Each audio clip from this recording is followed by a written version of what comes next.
ஸ்ரீமதே ராமானுஜாய நமக. திருக்கோளூர் பெண் பிள்ளை ஒவ்வொரு வாக்கியமே ராமானுஜ சேவிச்சு சொல்கிறா இல்லையா, அந்த வார்த்தைகள் எல்லாத்துலேயும் ஆழ்ந்த கருத்துக்கள் இருக்குது. ஏன்னா நம்ம மனசு அப்படியே பக்குவப்படும். அதை படிக்க படிக்க நம்ம மனசு அப்படியே தீய எண்ணங்கள்லாம் போயிடும். ஆசை, கோபம், பொறாமை அது எல்லாமே நம்மளை விட்டு போயிடும். தேனீக்கள் எப்படி எந்த பூவாக இருக்கட்டும் தேனை மட்டும் உறிஞ்சிருதோ, நம்ம யார்கிட்ட வேணால் பழகலாம், நல்ல குணத்தை மட்டும் அவள்கிட்ட கிரகிச்சுக்கணும். நம்ம அதைத்தான் இந்த திருக்கோள் பெண் பிள்ளை வாக்கியம் நமக்கு கற்றுத்தருது. நீரூகம் கொண்டேனோ காசி சிங்கனை போலே, அதான் இன்றைக்கி 77வது வாக்கியம். நீரூகம்னா தாமரை, இன்னொன்று நீர் ஊகம் யுக்தி, 2 மீனிங்கில் சொல்லலாம். இப்போ நம்ம தாமரை அந்த அதை கொண்டேனோ காசி சிங்கனை போலே, காசியில் வாழ்ந்த சிங்கன்கிற ஒரு பணக்கார பிரபுவை பற்றி பேச போகிறோம். இவர் ரொம்ப பரம பக்தன். தாமரையை பார்த்தாலே அவனுக்கு ஒரு நமக்கு எல்லாருக்குமே ஒரு ரொம்ப பிடிக்கும். ஆனால் சேத்துல போய் இறங்கி எடுக்க தெரியாது. ஆனால் அந்த சிங்கன் எங்கே வேணால் நீஞ்சி போய் எடுத்துன்னு வந்துடும். அவனுக்கு சேத்துல மாட்டிக்காமல் எடுத்துன்னு வர தெரியும். ஏன்னா அவன் கங்கையிலேயே நீஞ்சி பழகினவன். அவள் ஃப்ரெண்ட்ஸுகள்லாம் கூட சொல்லுவாளாம், அப்பாடியோ காசி சிங்கன் மாதிரி நம்மளால் சேத்துல போய் எடுக்க முடியாது அப்படிம்பானான். அந்த அளவுக்கு அவன் தாமரைப்பூ டெய்லி பெருமாளுக்கு எடுத்துன்னு இருப்பான். இப்படி எல்லாரும் சொல்ல சொல்ல அவனுக்கு கொஞ்சம் கர்வம் வர ஆரம்பிச்சிருத்து.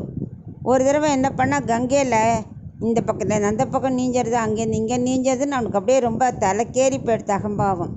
அப்படி நீஞ்சுட்டே இருந்தான். ரொம்ப அகம்பாவம் வளர்ந்தாலே பகவான் விடமாட்டார். ஏன்னா அவனுக்கு ஒரு பாடம் கற்பிக்கணும். பக்தனாச்சே, நல்ல குணம் வரணுமே. என்ன பண்ண, ஒரு பாறையில் மாட்டின்ட்டான். மாட்டினா கங்கையிலேருந்து வெள்ளம் பெருக்கெடுத்து வருது சடனாக. என்ன பண்ணுறது, இவனாலே ஒன்றும் சமாளிக்கவே முடியல. கையிலான தாமரைப்பூ இருக்குது. அப்போ தான் அவனுக்கு அந்த கர்வம் குறைஞ்சது. நம்ம இப்படி கர்வப்பட்டுட்டோமே, இப்போ உயிரை காப்பாற்றணுமே, பெருமாளுக்கு இந்த பூவை சமர்ப்பிக்கணுமேங்கிற எண்ணம் அப்போ தான் வந்தது.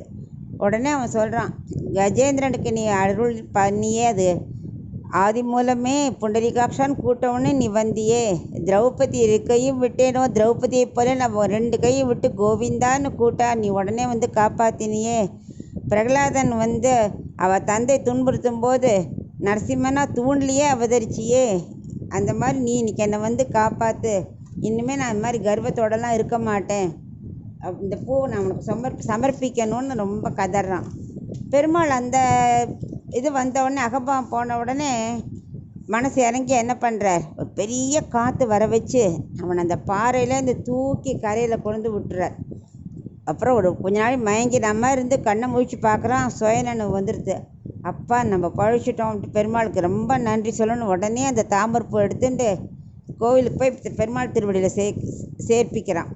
அதனால் அப்போல்லாம் சொல்கிறான், இனிமேல் இந்த கர்வங்கிறதே தலை தூக்கக்கூடாது அப்படின்னு நான் சொல்லி பகவான் கோடி நன்றின்னு சொல்கிறான். இதைத்தான் திருக்கோளூர் பெண் பிள்ளை சொல்கிறா. இந்த மாதிரி பூவை தாமரையை பறித்து கொடுக்க வேண்டாம், சுத்தீவிர எத்தனையோ மலர்கள் இருக்கே, அதை பறித்து வைத்தமானது பெருமாளுக்கும் குமுதவழி தாயாருக்கும் நாம் சமர்ப்பிக்கக்கூடாதா? அவர் திருவடியை பிடிச்சிருந்தா அவர் என்ன கஷ்டத்தை போக்க மாட்டாரா? அதை விட்டுட்டு இந்த ஊரை விட்டு கிளம்பணுங்கிறேனே அப்படின்னு திருக்கோளூர் பெண் பிள்ளை ராமானுஜர்கிட்ட சொல்கிறா. இதில் நம்ம என்ன தெரிஞ்சுக்கணுன்னா, முதல்ல அகம்பாவம் கூடாது. எல்லாருக்கும் ஒவ்வொரு சக்தி பகவான் கொடுத்துருப்பார்.